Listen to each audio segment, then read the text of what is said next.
with myself, Damien Roster, the manager of the Centre for Insurance Risk Data Analytics Studies. For those of you who don't know me, we provide heavily subsidised and free education solutions right away from masterclasses like we're doing now to level 8 and 9 certificates through to major awards at level 8 and 9. We were founded by the InsurTech Network Centre. Aidan Mahan may be on the call with us later. And basically, Aidan Mahan's InsurTech Network Centre is an Enterprise Ireland funded initiative, and they will provide research and innovation supports for your organisation, whether you're a startup or an established organisation. So if you want to know about education, talk to myself. If you want to know about research and innovation supports, talk to Aidan. Just a few housekeeping rules. We're recording this. Try and keep your mics off unless asking a question. Please do get involved. We'll be popping some questions in the chat here later on as Mick poses a few conundrums for people as we go through the class. And now I'll pass you over to the always interesting and very engaging Mick Cooney, CTO and co-founder of Describe Data, and they're an insurtech startup focused on data analytics and specializing in the provision of insights. So without further ado, I'll pass you over to Mick. Over to you, Mick. Thanks, Damien. I do see I think there's a couple more kind of coming in that need to be admitted, so you might just want to keep an eye on that. That's grand. So thanks everyone for coming, for joining. It's great to see the numbers staying reasonably high and keeping interested. Hopefully I'm going to try and do, like as Damien mentioned, the idea this week is to not so much conundrums, but just a little bit of audience participation. More out of my curiosity than anything else. To see, we're going to talk a little bit about psychology and stuff like that, and I'm just curious to see what I kind of have, what I expect to see versus what we actually see, and that's always an interesting kind of thing to see how it goes. So this is the third in a series of 8 hour-long talks. So today I'm going to talk about risk, uncertainty, and knowledge. Again, I'm still keeping things reasonably high level and somewhat philosophical and 40,000 feet. I am going to try, probably starting next week, to get a little bit more specific. But the flip side of that is that, unfortunately, to get specific, you need to get very technical very, very quickly. And that kind of defeats the purpose of what this series is all about. So part of the next few weeks is going to be me trying to figure out the right balance of that.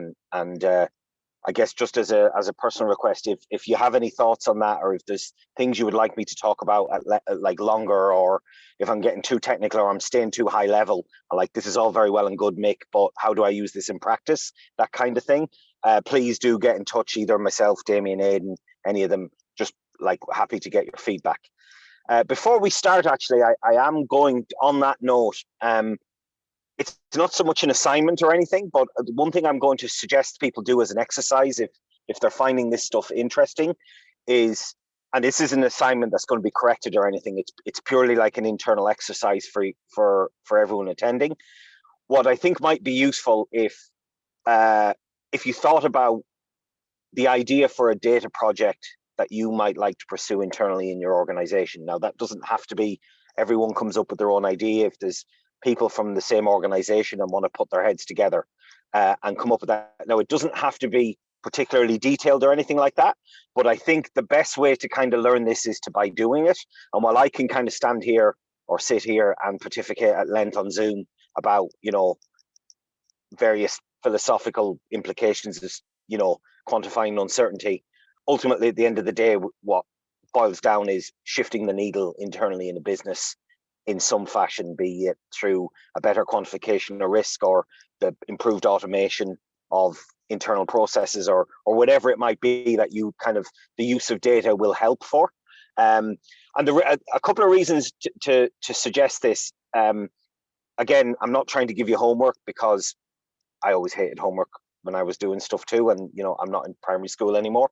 But the other thing it will probably do is it will shake out issues that you will find, and that might actually prompt questions you might have for me, over the next few weeks. So, like, you start hitting something, and then almost immediately you'll go, actually, we're not quite sure about this, or there's certain ambiguities that need to be resolved. And actually, this might be a good question for Mick. And then by all means, bring it up, even if it's not necessarily directly relevant to whatever, ostensible topic I have at hand. Or drop me a mail in advance to say, have you thought about this and would you mind addressing this? We have lots of time, so we can kind of take that into account. So yeah, so just have a think about like a short data project, either something that you think would be possible within your organization, or you think would be useful, or places where you might have seen that there's issues, and just start to put together a very rough outline of, I'm not talking about like specking out the project or in terms of timelines and costs or anything, but just start to get a rough idea of like what the problems are and what data you might have on hand, or what data you might have to find to try to tackle these problems, so that you could then either approach internal resources or external resources to start solving this problem. And I think that the exercise of going through that can be quite instructive, and I'm more than happy to help. I mean, if people want questions about that, to put them up, by all means do so. I'm more than happy. I'm just going to try and keep an eye on the chat here as well on my phone, so just bear with me. So yeah, so that's kind of what something to think about. And I'm saying it's not for next week. This is kind of ideally, if you had even a rough idea of how to go about these things by the end of the 8 weeks, to me that would be a success, and absolutely that would be great, because you'd at least then know how to start thinking about these things in a certain way, and ideally putting some of these concepts in place, because I'm not just kind of talking about, I appreciate, and one thing that I'm a bit not concerned about, but what I'm trying to do is I'm kind of laying the foundations for the things to think about, because once you start using data and you're starting thinking about these various, what is essentially probabilistic processes, a lot of these things get thrown into sharp relief, and a lot of the problems can come if we don't have a framework for thinking about that. So that's kind of where to start. And I meant to mention this last week, and I just completely forgot. So I thought before I even give myself a chance to forget this week, I'll mention it. So, and I wouldn't, like, in terms of people, if you're like, in terms of how much, like, I'm thinking like a single page of an A4 could be a rough outline of, what the problem is and how you think some approaches that might work. And it doesn't even necessarily have to be, in terms of, we'll get this data and we'll ideally have the data tell us what the best solution to this problem is, that kind of thing. And we can kind of, if people have questions about this and this is something that you're finding useful, we can certainly try to put some clarity around the answers, and or at least give you some guidance on the questions that you need to be asking, even if necessarily you don't know how to find the answers just yet. To me, often it's more about asking the right question than it is about getting the answers. But anyway, that's kind of enough of that. So yeah, so what am I going to talk about today? So, hold on, let me just, oops. So I want to talk a bit about knowledge and what does it actually mean to know something, and how, because ultimately that's what we're trying to do with the data project. We're trying to know things about our organization or our customer base or the risks we're taking on, or whatever it is we're trying to do. It's essentially, we're trying to learn something that we didn't know before, and the means for learning that is through data, right? Now, weirdly enough, I'm going to bring up Donald Rumsfeld for this. So Donald Rumsfeld, for those of you who don't know him, he was the Secretary of State under the George Bush 43. And also he was kind of an old kind of Republican from, I think he was basically a shining light in the Nixon administration prior to the whole Watergate thing. So he was kind of known to be, he kind of became a figure of a lot of derision and arrogance and stuff happened on his watch, certainly with Iraq and stuff. He blames a lot of the problem, like a lot of the problems that resulted for the US came from some of his approaches. But at one point early on, he gave a press conference, and this is the full text. I'm not going to read it out, but it was basically about known unknowns and known knowns. So the idea is there are things we know, and there are things that we know we don't know, and then there are things we don't know we know. So there's kind of like a matrix. So I'll leave that up there for the slides, but it's kind of like a matrix of, we've got reality here on the right, what is actually the case, right? But then there's what we think is the case down the bottom, right? And the idea is that essentially there are things we know we don't know, right? And that's okay, because in some ways known unknowns are better, are okay, because at least we're not completely surprised by it, right?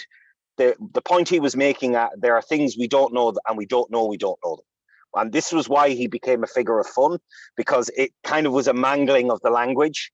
And, it became, in fact, it became so attached to him. There's a documentary, I found out about this when I was Googling the speech.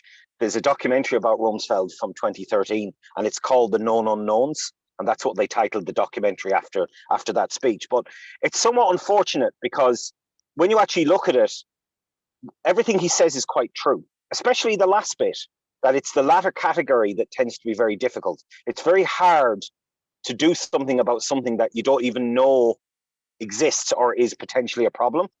And these things have very real consequences. In finance, there was a very big capital hedge fund in 1998 called Long-Term Capital Management. And essentially they were doing a lot of what was called statistical arbitrage. They were essentially using data to come up with ways to trade on capital markets. Primarily in bonds, actually, was originally how they kind of made their money. And it's somewhat controversial. I've read a couple of books on them, and the main book about them has since people have come out and said one of the main reasons the company failed was wrong. That essentially what happened was in 1998, the Russian, after the fall of communism, got a lot of money, and then the whole thing that we're seeing like the consequences of today. But the Russian had been lent an awful lot of money by Western banks, and the Russian government defaulted. And then there was this chain of events all across Asia where there was basically a run on the banks all across Asia, and currencies went crazy. And basically the market started acting mental, kind of like what we saw a little bit earlier, but on a much bigger scale. And all their models stopped working, and they lost an absolute fortune. And they ended up being not bailed out by the Fed, but the Fed essentially orchestrated a bailout by various investment banks. And it was very much a precursor for what happened 10 years later. But one of the reasons they've been cited as that it was arrogant and that they didn't really think about what they were doing. And one of the books I felt very interesting was that they actually paid attention to risk at all, but they knew there were things they didn't know and that they just couldn't think of, because that's the hard part, right? It's the whole Nassim Taleb black swan thing. It's very hard to address and mitigate risks that you're not even aware are out there. And basically what occurred was just a set of events that they never really thought about or couldn't really mitigate for, and it destroyed the business. But they were kind of painted in another book called When Genius Failed as being like arrogant and blind to the risks. But a lot of them have, like in a couple of subsequent interviews, people have said that wasn't true at all, that they were actually very, very cognizant of risks. But the one that killed them is the one that they just couldn't prepare for, and they had no way of knowing. And that goes back to the idea of the unknown unknowns, and you can't really mitigate against that.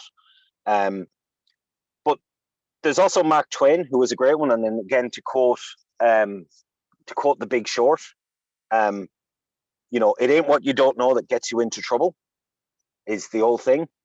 This is a quote from The Big Short, but he has a whole lot of excellent quotes, by the way. He really was a font of wisdom, and some of them are very, very funny. But it's what you know for sure that just ain't so, right? So this is an interesting thing that goes back to this, because I thought I could kind of double use this one, but this doesn't quite fit what Mark Twain is saying. There is no segment for this, because there's almost like a third axis. There's perception, there's belief, reality, and then there's perception, almost, is a third one. And Mark Twain is coming in here, and this is a great point I was thinking about when I mentioned earlier, when you're trying to think clearly and concisely about these kinds of uncertainties, and what is it we're trying to do with this project? Clarity of definition and clarity of thought is extremely important, because what happens is, like, if you're trying to map what Mark Twain is saying into this 2x2 grid. It doesn't really fit, because it's very easy to think it does, but we're not really dealing with either belief or reality here, right? Because it's the things that we think we know, but we actually don't know. So I guess you could kind of say we believe it's known, but it's actually unknown. But that's not really the same thing as saying this is a known unknown, right? Because in that case, we know we don't know it. Whereas in the Mark Twain case, we think we know it, but we don't, right? So what I'm trying to illustrate here, and already I appreciate I'm probably losing a lot of you, is that sometimes these interpretations can be quite subtle and they require a lot of thought, right? Because it ain't what you know that gets you into trouble. It's what you know for sure that just ain't so. And if ever there was one thing that was going to be buried on my grave, that's something very, very true. It's, it's my professional career, and you're trying to get business, so you're trying to do things, and you roughly estimate, well, we've got, 20 leads, and we reckon our conversion rate is probably going to be somewhere like, 10%. So, okay, so we're going to get, somewhere between, 1 and 4 of these are going to convert, let's say, roughly speaking. And of course, none of them come in. So therefore, your conversion rate was completely wrong. And a lot of the assumptions that you had, reasonably well crafted out to deal with this. I appreciate this. I'm not kind of coming out with a solution to any of these problems. But the first step to solving them is to kind of knowing where you are. So that's kind of the other thing to be careful of is, I guess the lesson from this kind of thing is, and it goes back to something weirdly talking about, fallen from grace. Enron, the famous company that had the big accounting scandal, when they first started out, if you ever watched the documentary on Enron, one of their big things was ask why. And their whole thing was challenging assumptions. And they were very, very successful initially because they basically, they got into a lot of markets that were deregulated, and an awful lot of the problems that eventually fell the company kind of happened a little bit later. At the very start of the company, obviously, like everything else, there's always political connections and all that kind of stuff. But they did do quite a lot of interesting things. And one of their big things was challenging assumptions. So that was why the company motto was ask why. So you were kind of expected internally to kind of challenge these implicit assumptions that people were basing business decisions off, because they kind of knew that, okay, well, just because it's perceived wisdom, or just because we think we know it, we don't actually know it for certain. So let's figure out why and see if that's actually true.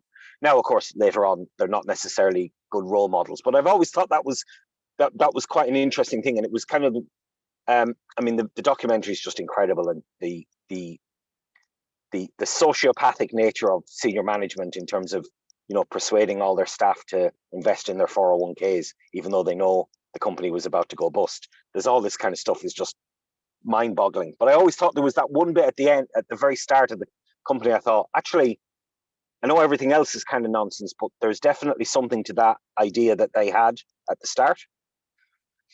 So, what I want to move on, and this is kind of tied into the idea of knowledge and what we know and what we think we know, is the idea of risk versus uncertainty. And this goes to a guy called Frank Knight, who was an economist at the Chicago School of Economics very early on in the 1920s. And he wrote a book called Risk, Uncertainty, and Profit back in 1921.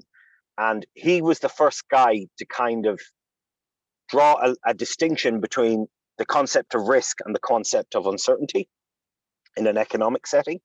And what he basically said was that he defined risk as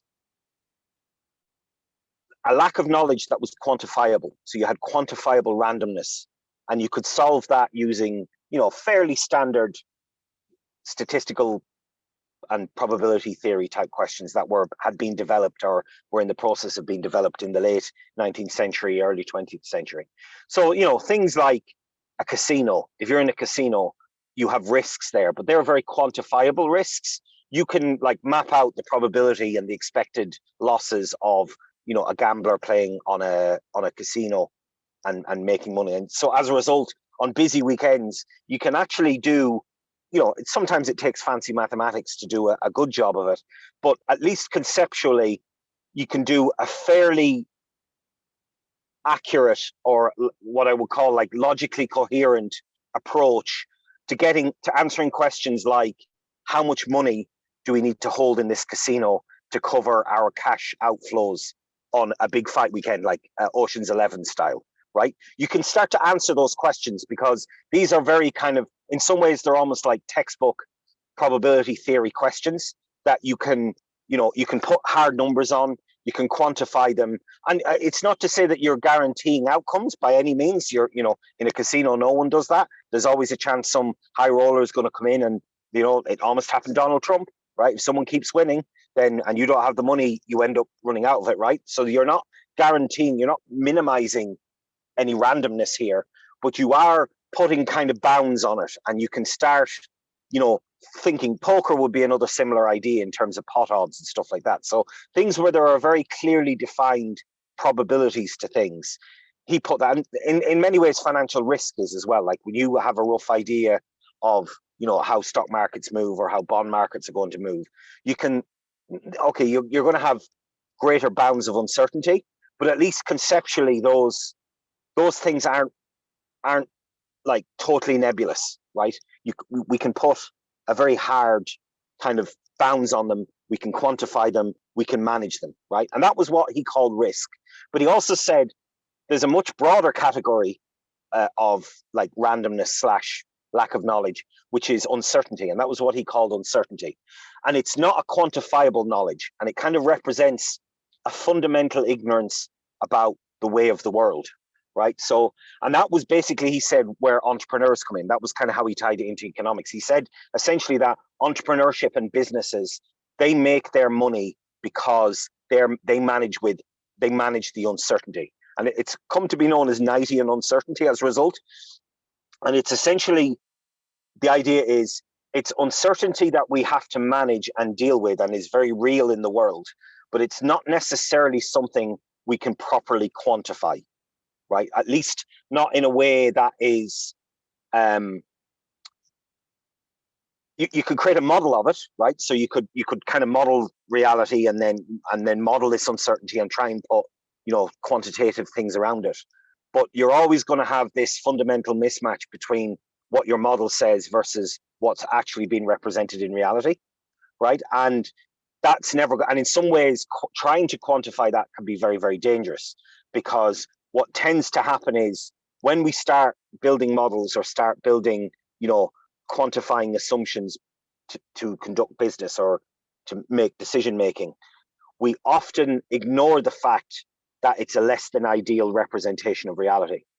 And sometimes it can actually lead us down the wrong path. And actually, and again, to call back to the Mark Twain, it can give us with an unnecessary and invalid level of confidence in our decision making, because we have these outputs that tell us something.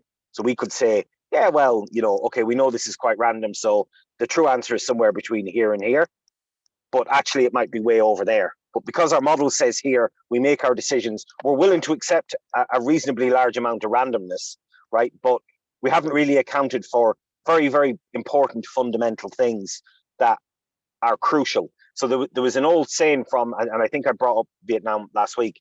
There was an old saying that if you can't measure what is important, then what you can measure becomes important, right? And that can be a very, very dangerous thing to do. So it's like the classic old joke of the drunk looking for his keys under the light, even though he lost them over the far side of the car park, because this is where the light is, right? And that is a constant thing to do. And I even heard this happens. I know someone who works in space, and he said basically what sometimes happens when you're ensuring satellite launches is people tend to focus on all the engineering of the satellite, and they worry about that construction and all these kind of things because their background is engineering and that's what they understand. But in reality, the risk is whether or not the thing goes bang on the launch pad, because then it's a total loss and it doesn't really matter anyway, because the whole thing just exploded. So, they tend to focus on the thing that they know, because that's something they know about, so they can get all excited about the details of this. But that might only really represent 10, 15% of the actual risk. And it can lead you down the wrong path. You end up making ill-judged decisions because you're not really looking where the keys are. You're looking where the light is. So that's kind of what he was talking about there. And it's a very important, the reason why I'm bringing this up and the reason why I want to think it's important to think about, because I think as we go forward, it's very important to know when we're dealing with something that is like justifiably quantifiable. So this, and again, it's going to be a spectrum, right? Because there are some things that are going to be very clearly quantifiable. Like I said, when you're dealing with coin tosses or very random processes, or casinos, or things where there's inherent probabilities in them. But sometimes we're dealing with uncertainty, but we still need to get a handle on it. And it's not acceptable really to just say, oh, well, we're going to go with our gut. So we also have to then start thinking about kind of how do we start thinking about this in a way that's somewhat justifiable from a risk management point of view, using this kind of definition of risk. But ultimately, we do appreciate that we're dealing with something that's we're fundamentally ignorant about. And how do we manage that gap between what we have quantified and what reality is saying? Because some things just don't matter, right? I mean, a great customer service is a great example of this. It's very easy to go down the route of doing something that makes sense from a quantifiable risk management and accounting point of view, but it alienates a large part of your customer base because you're doing something that people just hate. So as a result, you end up alienating what used to be a very loyal customer base, because you're not really thinking, because the numbers are telling you this thing and they're not really accounting for these kind of things like goodwill and customer loyalty and all those things, because they're very hard to quantify, right? And it's very hard to put reasonable numbers on them that actually capture the kinds of things that you really care about. And that's something that kind of I've become more and more cognizant, because it's very like my natural philosophy is to just think in terms of quantification. And when I come across uncertainty, I naturally try to quantify it somehow. And as I've gotten older, I've started to realize that that's not always appropriate, or sometimes you're better off just ignoring the numbers and going with some form of gut feeling. Now, which isn't to say that you completely ignore the numbers, but you also kind of have to learn, like, does what we're doing make sense, or are we violating something like more fundamental here that the model clearly is not going to properly take account for? So anyway, so that's kind of where we're coming from, and I kind of want to keep that clear. But the other key thing with uncertainty is the psychology of it, and it boils down to something I mentioned at the very start of this, not today, but a couple of weeks ago, in terms of how there is a human aversion to uncertainty. Like, from a psychological perspective, we're not wired well for either thinking about uncertainty or accepting uncertainty. It's just, now, of course, I'm speaking in very, very broad generalizations here, but these are backed up by, reasonably large body of psychological study. And I don't think saying that is particularly controversial, although if people do have counterpoints. But I will say that the plural of anecdote is not data. So, just because there's one person or you yourself, because I'm a good example of it, I don't necessarily dislike uncertainty. I think as I've kind of gotten older as well, I kind of welcome it to a certain extent. I like the chaos a little bit. But in general, this is kind of the way we're hardwired. And I'm sure there's all sorts of very valid kind of evolutionary reasons for all this kind of stuff. But it's the old adage that people would prefer, a blunt. They generally prefer, a pleasant, certain lie over a blunt, unpleasant uncertainty, even though the second one is much more likely to be honest. Because we want to be told this is the way things are.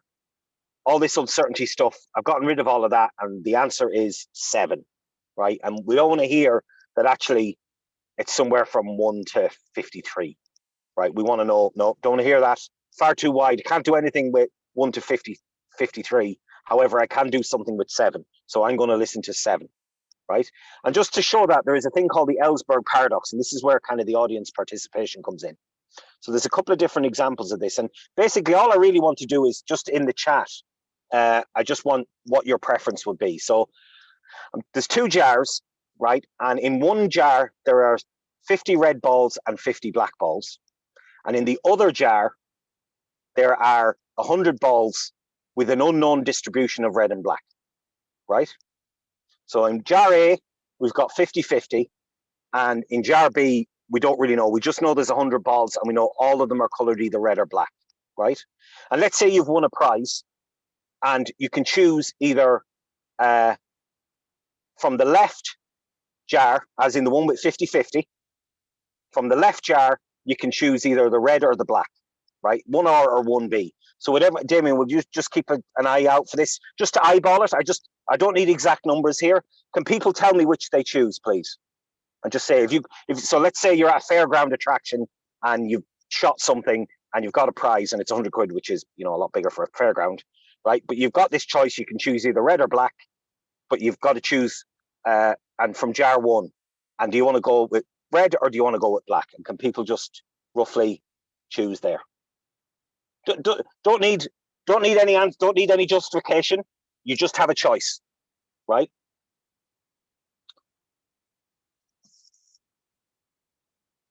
Just take a second. Like, again, go with your gut. You don't need to think this. This isn't, by the way, this is not a trick question. There's no trick here. This is just a pure preference, a preference vote. What do we have, Damien? Roughly 50-50? You're on mute, Damien. Yeah, it's roughly 50-50, yeah. Okay, that's pretty much what I would have guessed. Okay, right. Okay, so now the next choice you have is instead of giving you that choice, what I'm telling you can choose is you have to choose a red ball to win the prize, right? But you choose between the left or the right jar. And here, let me just go into the chat to put some blanks in here. Let me just hold on. I'm just going to put something just to branch this out, so it's easier to see. All right. So can everyone basically tell me what their current preference is for this one? So in this case, you basically have to choose a red ball, but you get a choice of which jar to pull from. And everyone just put in their choices there. And again, like I said, I promise, and this isn't some weird psychology trick where I'm asking you to do a test, but really I'm testing something else. There's none of that. This is just a pure preference vote.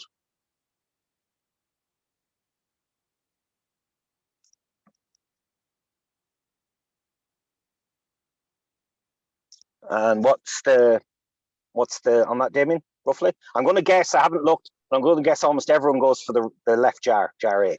Seems to be more left this time around, yeah. Yeah, so that's typically what they found, right? This is what this Ellsberg guy, he was a psychologist, discovered. Basically, he did this experiment with a bunch of people.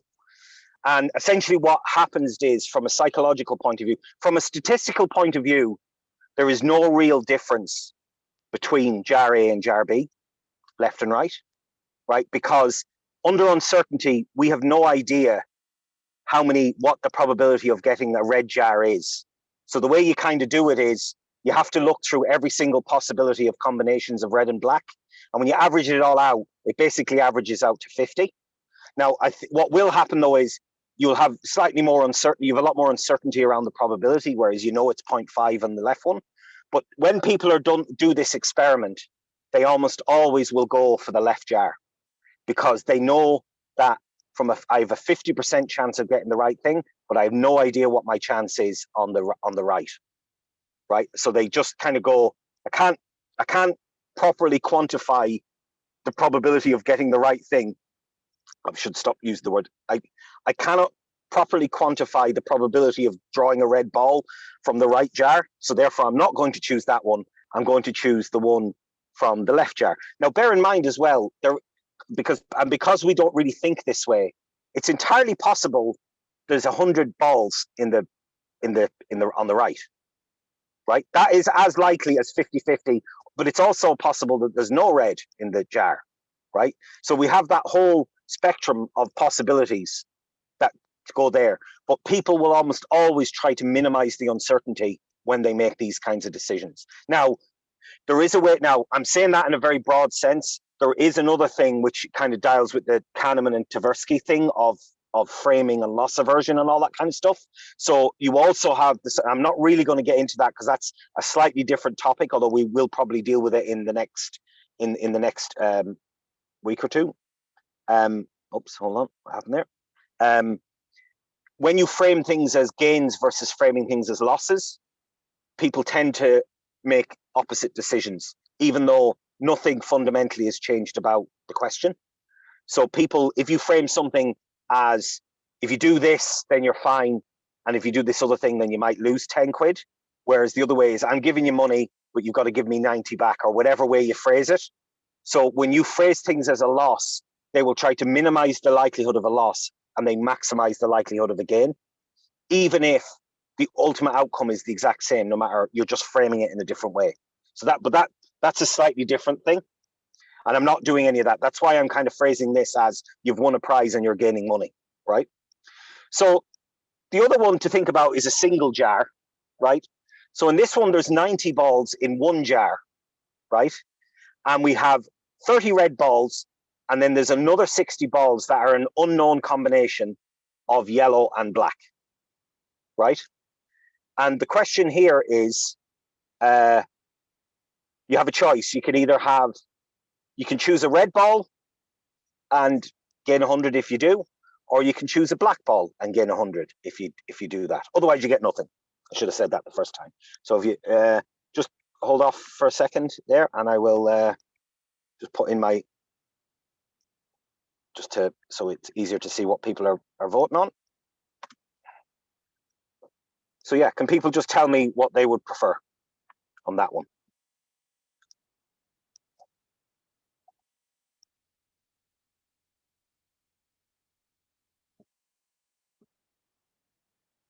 And then, like I said, there's 30 red balls. There's an unknown number of yellow and black, but they're summed together. And then, so you can choose to win your prize. You have to pull out a red ball or pull out a black ball, and you win a prize. Which one do you want to go with? What are we looking at, Damien? I presume mostly red. Predominantly red again, yeah. Yeah, and again, that's kind of the interesting thing, because again, we know we have a 1 in 3 chance of pulling a red ball. We have anywhere from 0 to 2 in 3 chance of pulling a black ball, based on the knowledge that we have, right? So therefore, people ignore that second option, and they want to go for the one where they are happy to get like a known. It's a known outcome, but we have a much greater degree of knowledge of the decision we're making. We're trying to minimize our uncertainty. Okay. And then one last one, I promise, which is slightly different. I always thought, I mean, to a certain extent, I'm repeating myself, but now you've one where you pull from the bag, and you can either get a red and a black for 100 quid, or a black and a yellow for 100 quid. Damien, if you wouldn't mind just putting in another blank thing there, because it seems to mess up my screen when I do that, just to get the thing going. No problem, I'll do that.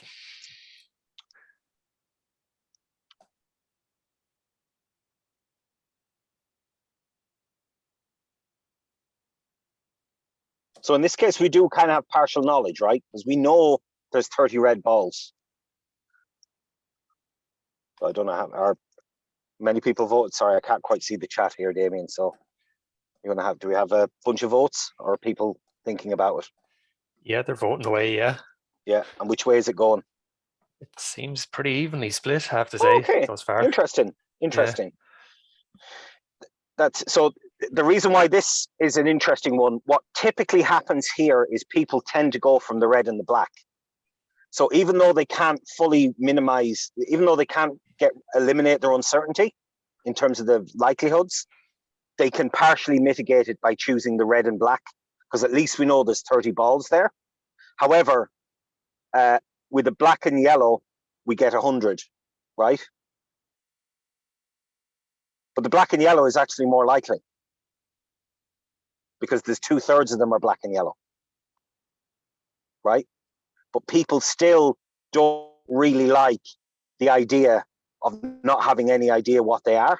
And people just don't think in terms of, actually, it's just not red. There's all this uncertainty around it. I don't really like it. I'm just going to choose the red, because at least I know what that outcome is. So I've always thought those were quite interesting. And again, I'm not saying people are wrong for like, this is just a preference, because ultimately, like, this is the world we live in. If you don't account for these kind of psychological quirks of how people think and how people operate, then you're not going to succeed, right? So essentially what now, sometimes, as we said, though, we're dealing with like irreducible uncertainty. Like we just can't eliminate any of this stuff. And this is what it goes back to, I mentioned at the very start, and I keep hammering this point. This is ultimately why culture is so important for this kind of things, because, you know, reality doesn't care about your psychological preferences. And sometimes no amount of uncertainty can only be minimized. It can never be eliminated. And if you're not willing to accept that, or an organization is not willing to accept that for whatever reason, then you're like, there's going to be issues with this, because some of these things just cannot be solved without that. Like, and you're going to have essentially, and the reason why that's a problem is, in many ways with good decision making, especially under uncertainty, you kind of have to take the uncertainty into account into your decision making, right?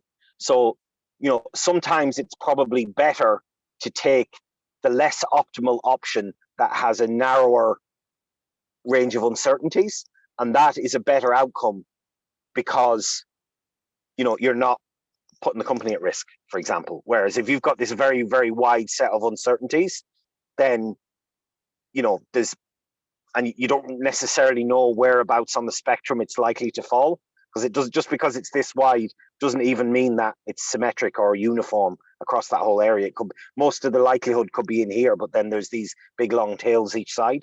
So kind of you kind of have to get yourself ready to account for these kind of things in your decision making. Probably, and actually, ironically, I always thought this was interesting. In my experience with capital markets, you know, I was mainly the quant guy. I was never a trader, and I think as I've gotten older, I'd probably be a better trader, but I don't know if I don't think I'd ever be very good at it. I just wouldn't have the aggressive nature to kind of jump on the things. You know, I doubt myself too much. But typically what they have found is that traders who trade under a lot of uncertainty tend to match up very well with middle-level military officers who have worked in the field, like under live fire and stuff like that. Because what they have found is that the pressures and the psychological kind of dealing with the uncertainties is a very similar thought process. So typically, those kind of trader types tend to get on very well with those kind of mid-level, like, you know, I'm talking like captains and up to like colonels, you know, where they have to get into the field, but they're not necessarily at the very top where it all becomes politics. They actually have to make decisions that are very important when women, and obviously with military, lives are on the line, but often with traders, livelihoods are on the line. So, you know, it's not quite the same scale, but people always deal with what's right in front of them. And they've found that a lot of the decision-making processes is certainly like good traders and good officers tend to approach problems in a very similar manner in terms of accounting for and like embracing the fact that we can't really make a perfect decision here. All we can do is take into account all these uncertainties, go with what we think, distill out in all this noisy stuff that we have to deal with, figure out what the important pieces of information I need to draw upon are, and then act decisively. And they found that kind of works. That's basically, those are very common traits in successful people who work in those various fields. And I always thought that was quite interesting, because it's not necessarily something I ever would have thought, because I mean, in some ways it seems a bit preposterous to compare, you know, people who act well under, you know, gunfire versus people who are just betting with money behind a computer screen, right? It seems like a preposterous comparison. So I'm conscious that we're coming towards the end of our time. And again, if you have any questions or anything, please pop them in the chat. Oh, we have a few questions coming in. Excellent. I will take a look at them. I will take a look at them in a sec. So what do we do? How do we deal with this? Like, I mean, this is all very well and good, and I mean, maybe you agree with some of what I'm saying, and maybe you vehemently disagree with it. But you know, ultimately, these things are something we're going to have to deal with, and there's, you know, it's very hard because it's very context specific. But in terms of keeping things at certain amount of broad, the first thing you always have to do is, what are we dealing with? So, identify your risks, identify your uncertainties, figure out what's what, and figure out like what are the risks that are, inherently quantifiable, and let's quantify those, right? That's fine. We also need to identify the risks that are effectively completely unquantifiable, and either come up with a mitigation strategy for it. And like I said, like, we're going to quantify the risks and we're going to manage the uncertainties. So we kind of either accept that these things are out there, and we kind of have a plan for broad classes of things that are going to occur. Like, what happens if there's a change in the regulatory regime, that we didn't really expect? Well, you can kind of, that's not something you can really quantify. You could quantify the impacts of it, but only if you kind of knew what they're going to be. If you don't necessarily know what they're going to be, then that can be hard. But again, you can somewhat manage that by paying attention to what's going on in the world around you. So a good example of that is right now, the EU is looking very hard at the regulatory regime for AI, and how AI is being used in the world at large, and whether or not like regulatory things are going to start to come in, and that is apparently in the post. So sticking your head in the sand and saying, it's never going to affect me, or I don't really care, or I don't want it to happen, so therefore it won't, that's not necessarily a good mitigation strategy or management strategy for those kind of uncertainties. You have to kind of accept it. So yeah, so that's, and I appreciate these are very high level stuff, but like what I'm kind of hoping is, and this is kind of why I decided to throw out that exercise, is that I think some of these will become a lot more specific once you actually try to do it with under specific circumstances. And kind of what I'm hoping is, when you try and work with this yourselves, you'll be able to kind of ask me some questions about it. Now, in some cases, it might not be appropriate for like a public forum, but I think a lot of these problems are quite generic, and you can usually ask them in quite a generic way. So that would be kind of how it goes. So let me just look at a couple of, I have two questions here, Damien. Did I miss any others? No, that's it. No. Okay. Just So one for myself there. Yeah. So does the decision remain anchored to what they know? Sorry, what was that in relation to, Damien? Sorry. That was just in relation to the progression there, the last piece you did on the Ellsberg Paradox, where you introduced the piece with the black and the yellow. Yeah. So yeah, I think there's a certain element to that too, and I mean it depends. So I mean there is a kind of the last one is a bit more interesting, because there is a quote correct answer there, which is to go for the black and yellow, because you have a 2 out of 3 chance, and you know that, right? But what happens from a psychological point of view is that when we're thinking about uncertainty, because we don't really know black and yellow, the human mind often doesn't think, I've been told black or yellow, but not black and yellow. So I'm not thinking in terms of actually there's 60 of those types. They just kind of ignore it. They're going to go, I'm going to stick with the one I know. But to be honest with you, that's more of a psychology question, and I'm not a psychology person. That's probably something a psychologist could speak at length. But that's kind of my understanding of how these things work. I have a question here. How do you approach the psychological aspect with senior management who deal exclusively with truths? That is a very tricky one, Colm, and ultimately there probably isn't a whole lot you can do about it if someone is willfully determined to not accept that reality. So there's an old saying, and I know I'm constantly quoting, TV documentaries and books and stuff, but none of this wisdom is really new, right? Even though a lot of the technology is, some of this stuff goes all the way back to the Greeks. But there was a really good book about the meat packing industry in Chicago around the turn of the 20th century by Upton C. Sinclair. It was called the Hot House. No, Michael, if you're on, can you tell me the name of the book? I can't think of it, but it was basically about what a brutal industry it was.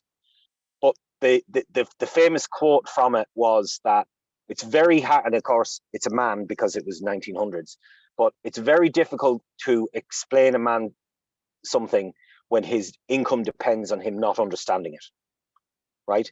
And quite often, like, not accepting this kind of stuff and saying, I don't really care, just get on with it and tell me the answer. Like, the only way I've found is to basically find someone who's sympathetic or actually somewhat understands it. One way in, actually, we have often found is through sports betting, because if people like betting on football or horses or stuff like that, they often can understand uncertainty. because they kind of get, so the idea of like a good value bet, you could kind of go that way. Now, it's rarer than you think because everyone thinks they understand it, but most people don't. But what I have, like, if you can understand, if you find out they're the jungle, thank you, Michael, that was the name of it, yeah. A good value bet, so like someone saying, you know, actually a quote, because we were talking about it earlier, like the Premiership just ended this weekend and there was bets on who was going to win the league and who was going to, you know, get relegated and stuff like that. Sometimes a bet is good value in the sense that you think the implied odds of that bet are actually higher than the real chance of it. So the idea is what you're trying to do to be successful in sports betting is constantly make good value bets, where essentially the bet versus the payoff is much higher than you think reality is. And that happens all the time. And we will talk about this either next week or certainly in the next couple of weeks when I talk a bit more about statistics, because like that's not how people always think that's what bookies are trying to do. Bookies aren't trying to do that. They're just trying to capture the spread in the middle. They ultimately are more than happy to give out high value bets because the odds are dictated by how people bet, not by the underlying reality.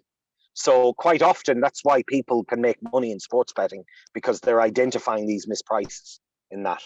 So that would be one way I would deal with it. But I mean, is that ultimately these